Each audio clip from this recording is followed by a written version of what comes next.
श्रीमन्नारायण नारायण हरि हरि ओ।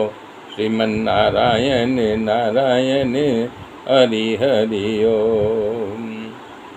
कौशल्या कह रही है कि पुत्र तुम कुछ ऐसा उपाय करना कि अति शीघ्र वन में जा कर के वापस आओ, ताकि मेरे जीते जी तुम यहाँ आओ, फिर मैं तुम्हें देख सकूं।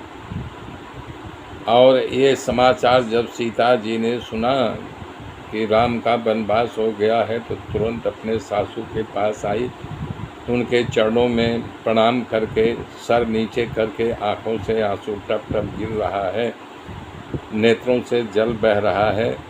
उनकी दशा देख करके श्री रामचंद्र जी की माता जी कौशल्या जी ने कहा, हे तात सुनो, सीता सुकुमारी है और सासू ससुरा कुटुंबी जनों की प्रिय है।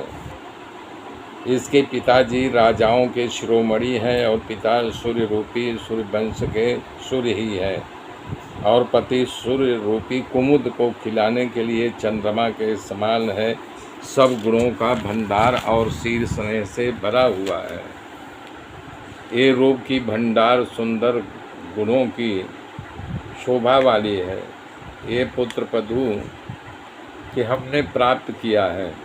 मेरी इसको अपनी जैसे आँख की पुतली की रक्षा करती, उसी प्रकार से मैंने इसकी रक्षा किया है, इसको प्यार किया है और अपने प्राण सारा इसमें लगा दिया है।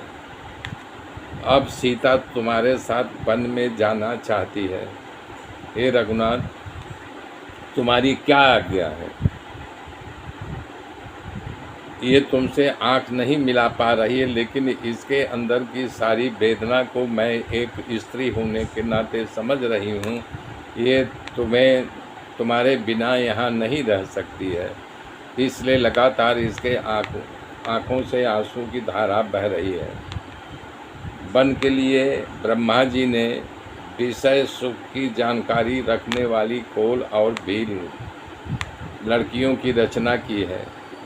जिनका दिल पत्थर के समान है, स्वभाव है, उनको वन में कभी आपत्ति नहीं होती है। हर ढंग से वो वन में रह सकती है। उनको दुख क्या सुख क्या। या तो तपस्वी, जो तपस्वी हैं यानी तपस्या कर रहे हैं, उनकी पत्नियां स्त्रियां वन में रहने योग्य हैं। वो तपस्या के लिए सभी भोग का त्याग कर दिया है।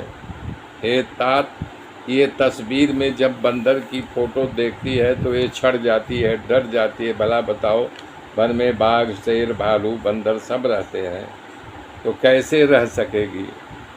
माता कह रही है कि जो सीता घर में रहे तो मुझे बहुत आधार होगा और मैं जी सकूंगी। श्री रामचंद्र जी अपने माता का प्रिय वाणी और शील से भरा हुआ स्नेह रूपी अमृत को सुन करके उनका भी दिल भर आया। तो सीता की ओर देखे, बोला, ओ स्त्री जगत में धन्य है जो अपने सासू और ससुरे की सेवा कर सके।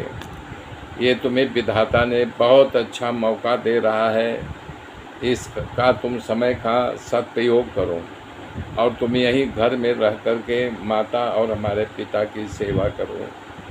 जब इस प्रकार से श्री रामचंद्र जी ने कहा तो धीरे धीरे अपने नयनों पे उठाई। नयनों में इतने आंसू थे कि श्री रामचंद्र जी के मुख कमल को देख नहीं सकी। लगातार उनके आँखों से आंसुओं की धारा बह रही थी। मेरे मित्रों, मेरे साथ बने रहिए। आगे की गाथा फिर कब जोड़ूंगा, तब तक के लिए जय श्री राम।